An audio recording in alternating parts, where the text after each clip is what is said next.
We wanted to make it so easy to apply. Well, we did. And we are now the victims of our own, I think it's almost a disservice sometimes when we say, we hire for potential, and then you just throw somebody into something where they have no good leadership to get them to where they need to be. And then they're just floundering. One of the things that we're also dealing with, which is kind of byproduct of all of this, is a fraudulent candidate, right? You have all these candidates that aren't even real. I think I'm hiring more because of everything changing externally so fast. I don't care if they have the experience, because whatever experience they have, usually. If you can care, you understand, you have empathy, you can process things and communicate, make complex things simple, you'd be good as a recruiter. Some of the best engineering hires I've made have been the people who can have a conversation with me about what they're doing without being overly.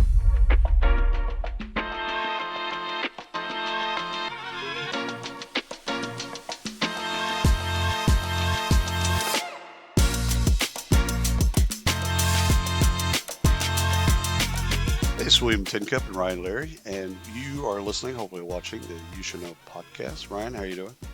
Fantastic. How are you? I'm doing well. Is that a Wheaties shirt? I can't quite see the whole thing. It is. That's fantastic. I haven't had Wheaties in 20 years.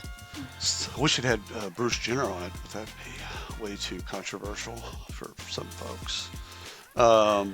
Had a great weekend. Good day. All is well. We have a great guest today.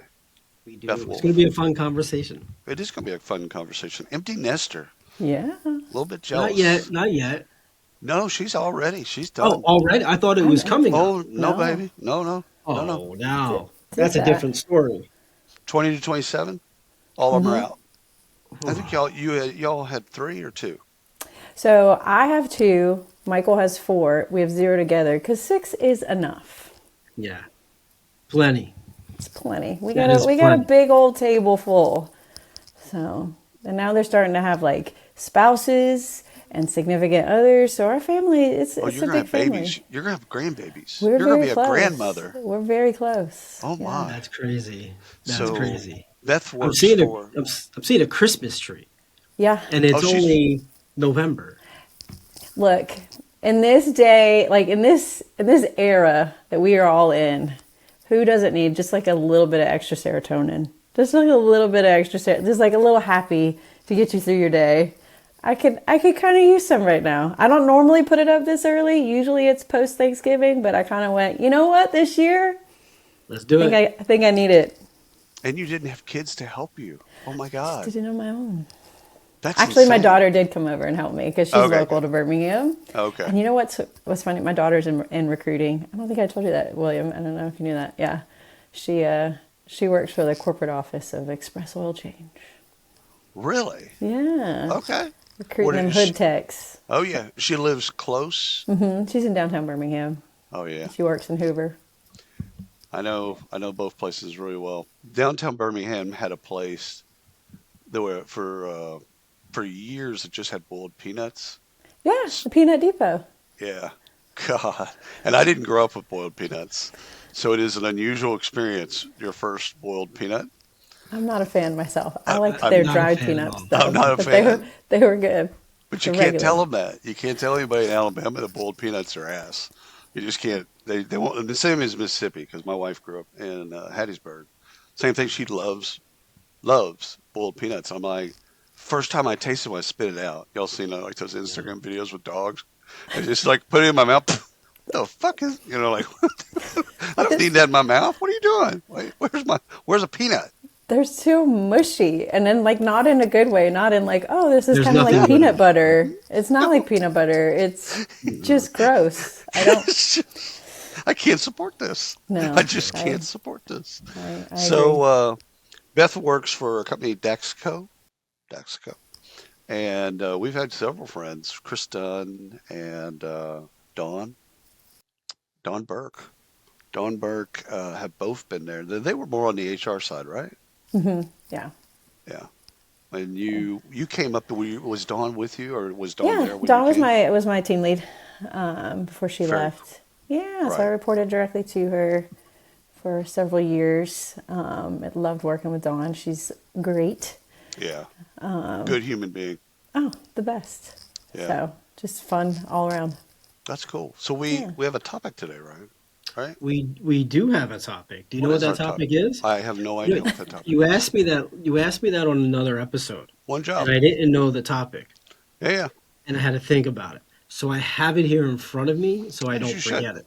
Yeah, Beth, he asked me this. He catches me up. Not that I shouldn't know what we're talking about, but that's what it is. So we're talking about talent and skills. We're talking about why finding the right talent fit is harder than we actually think it is.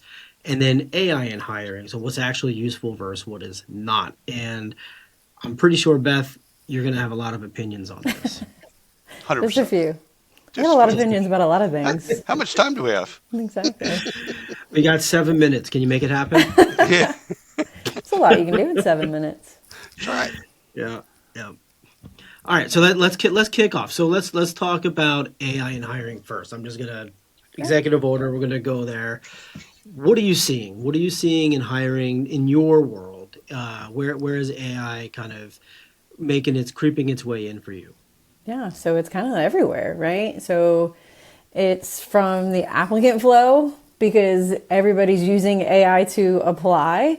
So we have created this monster. We wanted to make it so easy to apply. Well, we did. And we are now the victims of our own, Maybe choosing. we should make it harder to apply. Exactly. Can we close that door? So we've opened that door. We've made it super easy to apply, and so now all the bots are applying. So we have it from that aspect, and then you have the sourcing AI, which we've started, utilizing some of that with one of our tools that we use. We use Gem, and so there's sourcing and using AI to do that and identify good talent. There's a lot of ATSs now that use AI to filter, and at least top grade kind of some candidates for you to have at least a more qualified pool of candidate from your thousands of applicants to go through. And then,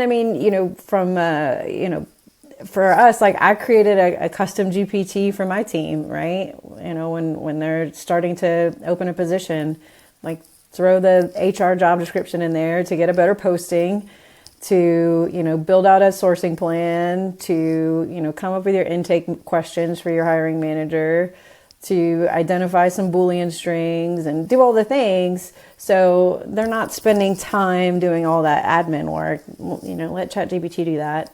You just drop the link in for the job. All right. So we use it that way. And then, from the other aspect of it, we're now asked to recruit for AI positions, right? We have an AI product manager that we're recruiting for right now. We just opened an AI architect. We have some AI engineers on the way. So we have to learn, how to identify what's, a bunch of hype versus what's actual practical skills that candidates have when it comes to the world of AI. So it's from front to back, we're getting pummeled with it. So the second part of that is super interesting to me, to hire for a category of talent that hasn't had those skills for a long time, if they have those skills. And I've seen recruiters kind of go all the way from, all right, nobody has these skills, so we just have to find people that are close enough that can learn it, whatever. And then all the way to the other extreme of just hiring for potential. Just hire people that are really curious about AI. And if they're curious, okay, we'll figure it out. But no one has 10 years of AI. Well, No, we're just looking very for few. hey, have you released a product? Have you released a feature that is an AI feature? Let's talk about it. How did it work? One of the most interesting questions I like asking when I'm talking to candidates is what didn't work? What went crazy when what aspect of the AI did not behave at all like you thought it was going to when you were testing it out. And that's an interesting conversation to have, right? Because we've all kind of, I think, experienced, if you've used it enough, you've seen some of those hallucinations where chat or whichever bot, or whatever agent you're using is giving you something that is completely wrong. Oh, 100%. And you're like, wait, that's completely off base. What are you talking about? I told mine to get its shit together one time. And what's funny is it has ownership. Oh, yeah? It's you're absolutely right. That's wrong. Ryan's named his, so he's got Yeah. a different I've got relationship with his. relationships. Yeah. He's got a relationship. I Oh, do not. It knows me um, just from public stuff and things that I ask it. So it'll actually give me a version where it'll say in William Tin Cup Bone. So it knows me well enough for that. But at one time, at one day, one prompt, I kept prompting it, kept prompting it, kept prompting it. Results were shit. Result were shit. And then finally, I'm like, hey, seriously, you need to fucking focus and get your shit together. I'm trying to do some work here. yeah, And of course, it was like, you know what? You're right. My bad. yeah, It's my fault. Let me do this again. Just let's start with from the top. And once we did that, it was fine. yeah. It's just So, I mean, I appreciate the ownership and the accountability, but you have to know, like, it's going to be wrong sometimes, and 100%. so there's some of those conversations, which I think somebody who's done it enough should know how to answer that question and should have multiple examples of, oh, Right, let me tell you about this one time. right, right. They don't need to fake through. They don't need to fake that. No, yeah, They've taken a product or a feature to market. They've had some of that somewhere in the process. exactly. That's cool. So, That's a good yeah, knockout. I mean, not a knockout question. It's a good exploratory question. yeah, yeah. So, So, So, William, you talked about this a lot: skills versus potential. So, Beth, I don't need William's take because I get it all the time. So, I want to ask Beth, what mhm. is your take on hiring for skills versus potential? I think it depends on the role. I feel like I know that's a cop out answer, but I think there's opportunities where, yeah, you can absolutely hire for potential. And you might have, and it's not only the role, but also the current makeup of your team, right? If you've got people who can pour into that individual and bring them up to speed. But I think it's almost a disservice sometimes when we say we hire for potential, and then you just throw somebody into something where they have no good leadership to get them to where they need to be, and then they're just floundering, and then a year later they've either quit or you fired them because they didn't live up to some unmet expectation, which was unreasonable because they didn't have anyone to lead them. So I think too much we say we hire for potential, and then we put people in bad situations. right. So if you have a good setup and you have somebody who can mentor and guide them and bring them along, then yeah, I think you can absolutely hire for potential. But a lot of times we don't have the flexibility to do that. We don't have the bandwidth to spend with somebody who has great potential. We need somebody who can do something now because we are all operating very lean. We're in a SaaS business that's private equity backed. We don't have like No, people with time on their hands. it's no extra people. There's no extra people here, so sometimes that's difficult. We on the entry level side, we try to give as much opportunity there for people who want to get into a technical type of field, and that's not just new grads. I mean, there's a lot of people switching careers, people who are midlife like myself, who are switching careers and can come in at a lower level, but then build something. And so we're open to that from that aspect, but to just say like, oh, you've got potential, let me teach you everything, that's not always realistic in every organization. You have to have a great or very sophisticated training and development to where once they come in and on board, they're on a path. Yeah. So even if it isn't leadership, they've got things that will get them to a place. I was thinking about this over the weekend. I'm not sure if I'm a recruiter today, if I'm hiring for skills, potential, experience, or any of the things that we've historically, curiosity, ambition, whatever. I think I'm hiring now for agility.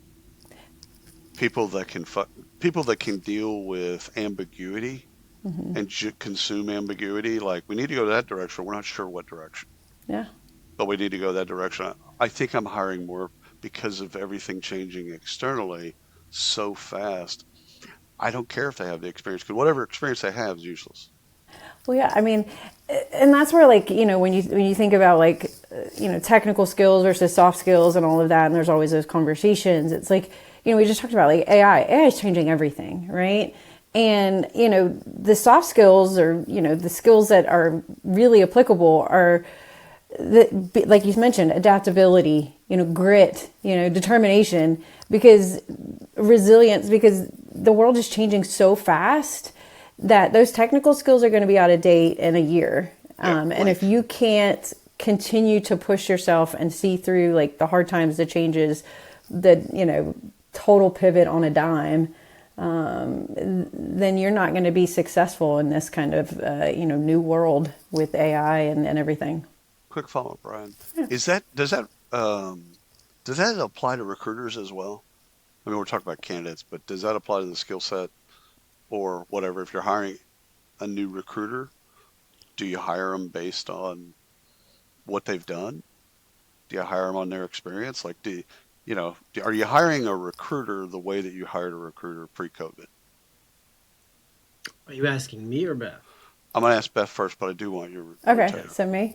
Not necessarily, no, right? Because those are one of the things, even, I hired a recruiter at the beginning of this year, and he's somebody who has shown a ton of resilience. He's been through layoffs. He's worked with tech companies that have blown up and grown, 1,000% overnight, and then had to do massive cuts, right? And I think those are like, going through that is tough. One, I don't recommend it for anybody. It's not a fun time to be in, but it teaches you a lot. And I think, having the resilience to see yourself through that and to look for something that is different, shows, that it shows maturity to me. Yeah, I'm with Beth on this one. I think higher, and I've always thought this, but I think more today than it was 15 years ago. We're hiring a recruiter coming from, maybe looking for skills or a background where empathy is really key, bedside manner is really key, how you talk to people and understand. You don't have to have been a recruiter to be good at a recruiter. I've never came from the camp that you need to be an engineer or have engineering experience to recruit top level engineers, maybe to talk shop with them. But my job as a recruiter was never to actually talk shop with an engineer. My job was to get interest from that engineer to have a conversation with the expert, which is the hiring manager, about that career. I'm just the middleman. And I think and I've said this before, William, but and Beth, I don't know what your thoughts are on this. I think often recruiters have to be the expert in their minds, right? They have to be the expert. And so as they're talking to a technical candidate or an engineer or anybody, they feel like they have to have written the book and have the conversation and almost prove that I'm as good as you and I'm really vetting you. I'm never vetting a top level developer. I'm never vetting an engineer, a lawyer, anybody. And I would often play stupid and say, look, I don't know about this job. I was asked to reach out to you to see if you'd be interested in having a conversation. I'm a connector. That's all I needed to do, and then move it to the next step. Probably a little different today because we have tools in place that will vet them along the way before they get to the hiring manager. But that's how I've always thought about it. If you can care, you understand, you have empathy, you can process things and communicate, make complex things simple, you'd be good as a recruiter. And what's interesting is, to me, like, you shouldn't spend the time becoming an expert. You should spend the time connecting with people, right? It takes a lot of time to be an expert in any, given area. And no candidate expects that, or at least most of the candidates I've been doing this a long time. I don't think any of the candidates I've come across have expected me to be able to, deep dive some code with them, right? Like, we're not doing that here. No. But and to the me, sooner as soon as you raise that and go, I'm not an expert in what you do.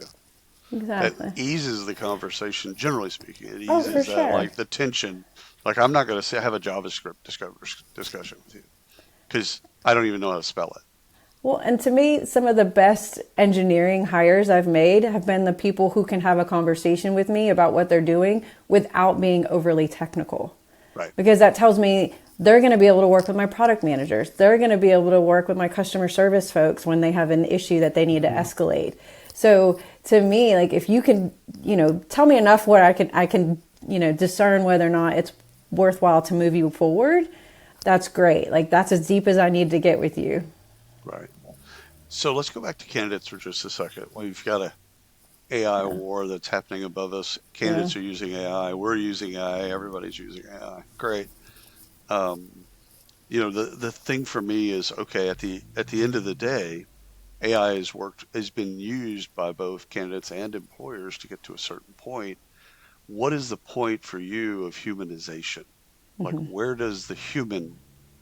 And Yeah. I'm assuming where, meaning that there is a point of humanization, That's right? hopeful. Let's hope That's so. that's that, but that's an assumption because there's a Yeah. lot of There folks need to out be. there that do.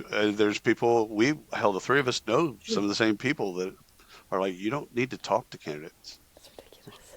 It's just like you can just go. Hell, there's a company Ryan and I know really well in Canada, but it's retail. So it's Yeah. high hourly, Mhm. and the entire process goes from sourced to show up With without AI. a human being on both sides. It's funny because, in this world, we get hit up by vendors all the time, right? And I've had a lot of folks reach out to me, and I'm like, that's never going to be, or at least not while I'm here. If it is, then I'm going to probably leave. But that's just never going to be our process at Daxco because, again, we're not retail. We're not doing like Right, holiday hiring, that sort of right, thing. I can kind of see where you can make the case for it in that type of right. volume. That's not how we operate. And to me, the human element is the most important aspect of it, right? Because, and one of the things that we're also dealing with, which is kind of a byproduct of all of this, is fraudulent candidates, right? You have all these candidates that aren't even real. I mean, some of them are, just perpetuating to be somebody else. Some of them are truly like bad actors from like North Korea trying to Yeah, like hack our yeah, systems, yeah. right? But guess what? Their resumes on paper look spectacular, Oh right? yeah, So No, if of you're course it only is. using AI to vet these people, how are you going to know that you're not hiring this, person who doesn't even exist really? Yeah. So to me, like, and the human element is a big part of how we catch those folks because we get a lot of them, especially for our technical roles. right. So we have some front end tools that we can run them through, but then, anytime we have an open technical role, we're doing this, right? We're having video screens with them. There's no more like phone screens for recruiters when it comes to tech roles. We're laying eyes on people because I need to see, are you reading? Are you looking off to this? Right. Like, is there anything else that's off? Because if you're presenting with a bunch of red flags, I'm not pushing you through. I'm not wasting my manager's times with that. So at what point do we let her know that we're not actually here? You Who's guys are, talking to this is, our this is AI your, avatar? these are your bots. I'd like to speak with your scheduling bot if you don't mind. Right, yeah. Exactly. So are you today? So obviously there's human parts and there's tech parts. How do you assess not necessarily fraudulent candidates, but how are you assessing skills then? Yeah. How are So, you I mean, taking them through that process? yeah. So it's multiple steps, right? So the first part is obviously like we're reviewing resumes. I know there's like all this chit chat on LinkedIn and the likes about how recruiters just, I don't know what they think we do, but we are actually reviewing resumes. And looking for fit that way. We review the application and the questions that they're answering. If they've submitted certain things like a cover letter, we're reading those things. But we're screening. We're making sure that we're asking good questions. We're asking follow-up questions. We're not taking things at face value. I think sometimes asking the how is just as important as the what. It's not just like what did you did or what did you do, but how did you do that thing? Like how did you get there? And then what were the results? Like Hmm. how did it end up? Because a lot of people will tell you a lot of things that they did, but then when you ask them about results, it's like, oh, well, it didn't actually get released, or it kind of failed, or it kind of did this. And you're like, oh, so you just did a bunch of activity that failed. Which, I mean, you're allowed to have some failure, but like, did you fail forward? Did you learn from that? Let's talk about it. So I think that those are important things when you are interviewing and screening candidates. And then we're going to take them through multiple steps in our process, right? So they're going to meet with the hiring manager. They're going to meet with people on the team who are experts at their craft to make sure like you can deliver on what you say you can deliver on paper, right? So we're not just like a 1 hour make a decision kind of company. And I know there's a lot of stuff about candidate experience and how many interviews is too many interviews and all the things. But we are generally at least 3 to 4 steps. Because it helps us be thorough, but I try to position it with candidates that it helps you be thorough. For me, like, I don't want to take a job where I've only met with one person for an hour. That's not enough time for me to make a decision on my end. Yeah, it's a two-way process. It's two ways. And so you need to know, like, who are you working with? Who's your boss? How is he really? Or she really? So like, let's talk about that and, not try to force decisions before we're ready. Do they, do they know what the next step in the process is, or an overview of the process? Yeah, so we typically give that to them when they're meeting with the recruiter. So I talk through, like, and I know my recruiters do, like, hey, here's what to expect next. We're going to be doing this. Then you're going to meet this person. Then you're going to meet this person. And, when we send interview, confirmations, we're sending names and titles or links to, their LinkedIn profile. So I can look up, who am I going to meet with, and, what are they like, how long have they been there? I can kind of deep dive, do my research as a candidate. And I think it's okay. There's not a hard and fast rule to have one interview or two interviews. No. Yeah. I've never liked that approach. I think it's okay to have a 4 or 5, 6-step process if the communication is there. And frankly, if it's not good for the candidate, then the culture in the organization itself probably isn't going to be a great fit, and that's okay. I got a question about that though, Ryan, because as I've thought about it through the years, is it job rec specific? Like, sure, you're hiring for whatever you're hiring for. Do you build your process around that candidate? I mean, not candidate, that job? Or is it, this is the process for all positions? We go through 4 steps. And there has to be flexibility. And well, not every role. I don't know if it has to be flexibility. That's an well, assumption. I mean, if the process has the flex, I mean, for me, I think the process needs to have flexibility because not every job is the same. You can have a company where you have roles that are a little more higher up that require more attention, and you have more of a frontline retail, for example. I mean, in a retail organization, I don't need to spend 6 interviews for someone to come in and stock shelves. Yeah. But I do need to have 5 or 6 interviews potentially for someone that's going to run automation in my warehouse, right? Like there's a different path for each role. I don't think it has to be, but I think if the company's not flexible or willing to adapt to that, I think that's where they start to lose talent, because I don't think an executive expects to come into a job and earn $350,000 and do it in 1 hour.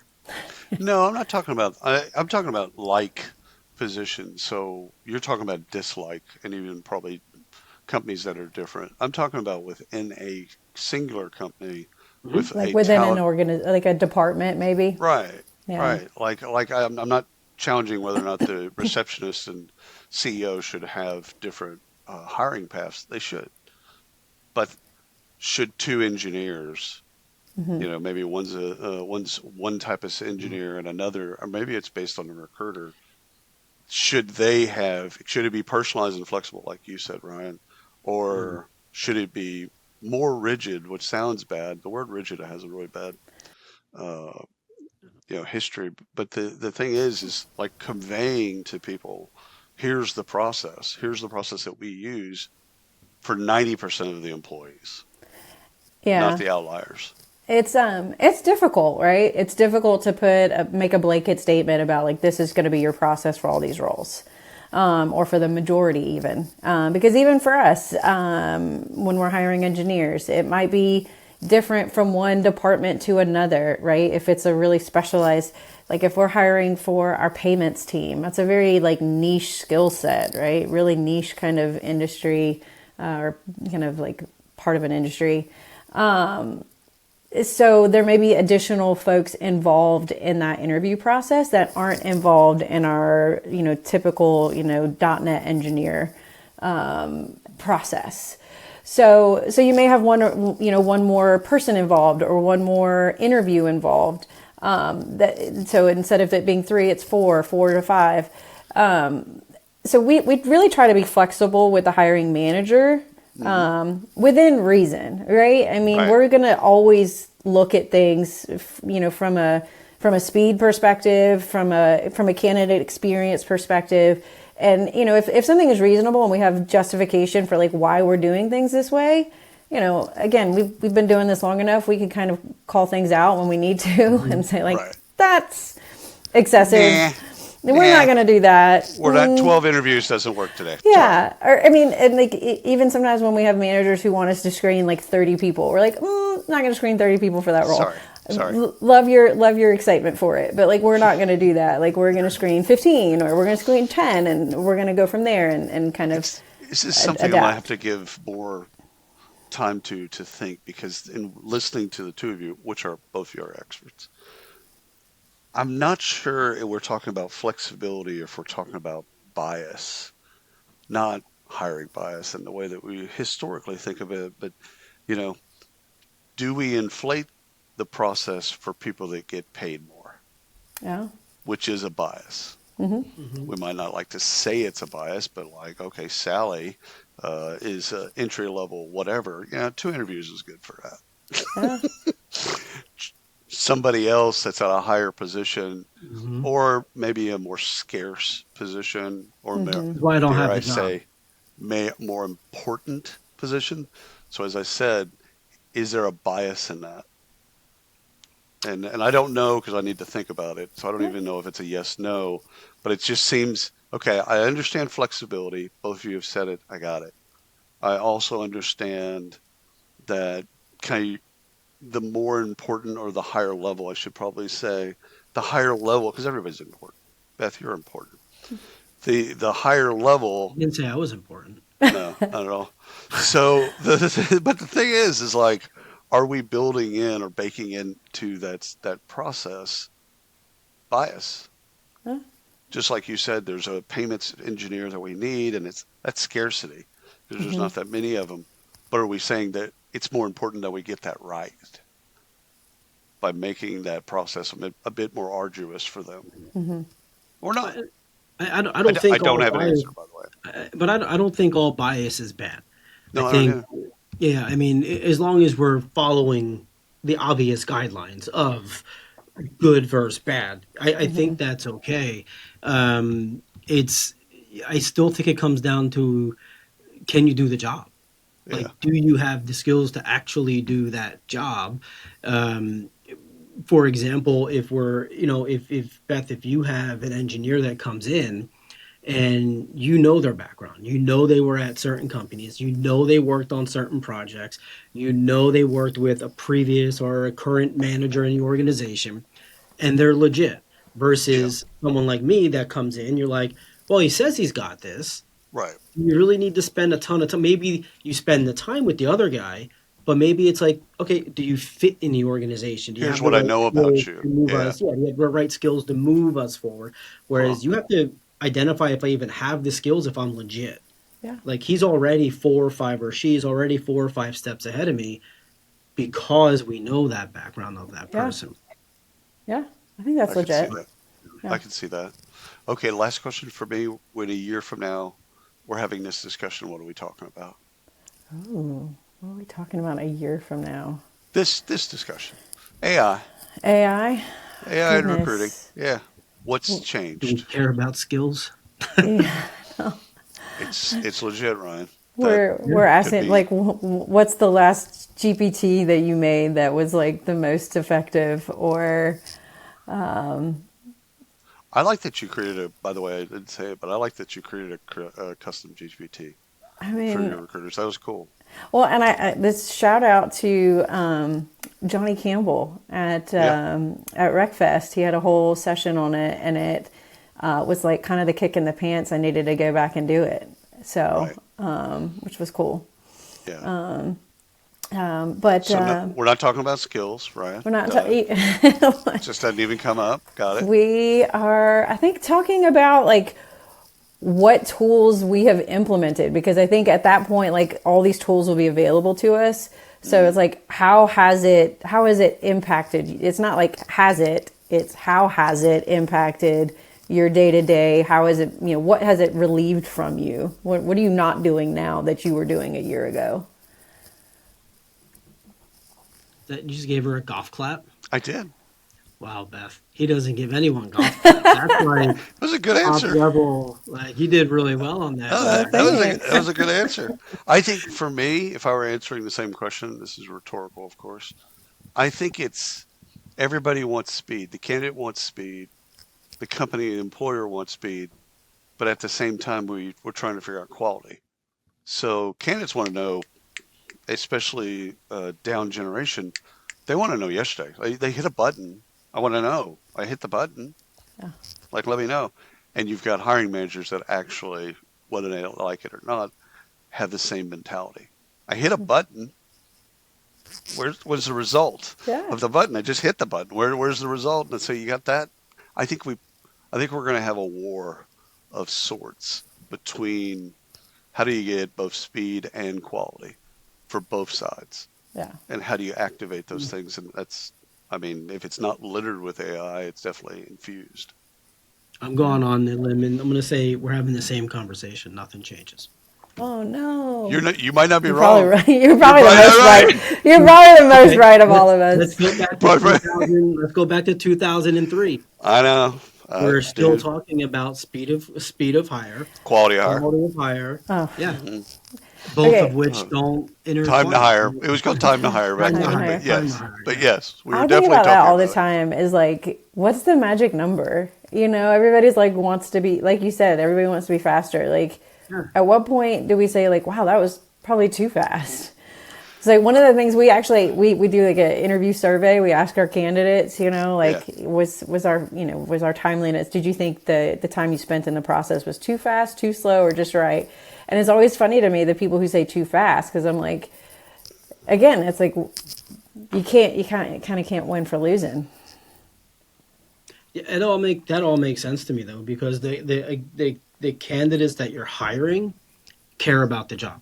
Yeah. They're not just right. If they're there, they're going to be there. They're not there because, you're going to get candidates that are there because they need a paycheck. Got it. But if they really truly want to be there, they don't mind spending the time. Yeah. No, they don't want to be see it around. like Beth said earlier, it's a two-way thing. We're solving the algebra is fit. Mm-hmm. At the end of the day, that's the algebra we're solving for in hiring. So you solve the algebra for fit, and it's a two-way street. And so those that are responding that, it kind of felt quick to me. It was too quick for them because they didn't quite. The fit wasn't there. Yeah. They quite didn't get the understanding of fit, which is a communications issues for us. Right. But I think Ryan's going to be right on this one, Beth. I think we can do this exactly November next year. Do we book a date now? Book a date. Get it on the calendar. Ryan's going to be right. We just run some AI through articles from like 1990, when we come online, 96, 97, like in that John range. Sumser used to repost articles that he had written 15 years before. Because it's all the same.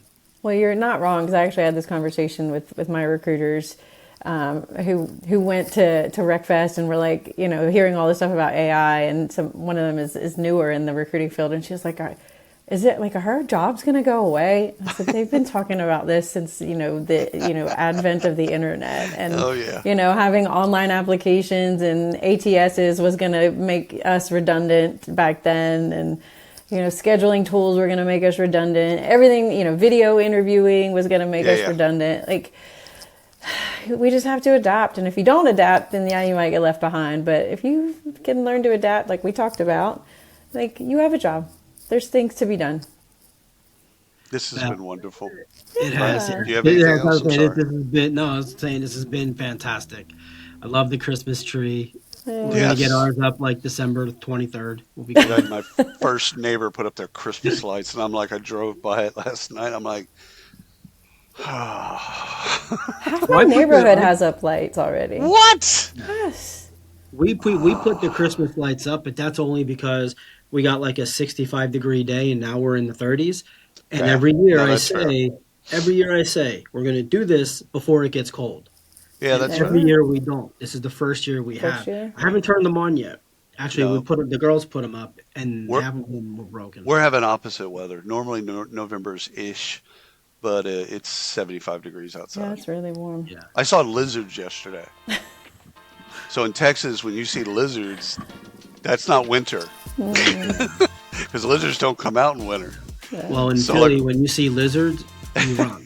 It's- Yeah. I Pat, love thank you lizards. so much. Thank you Thank guys you. so We much for having me. appreciate it. This was so fun. Absolutely.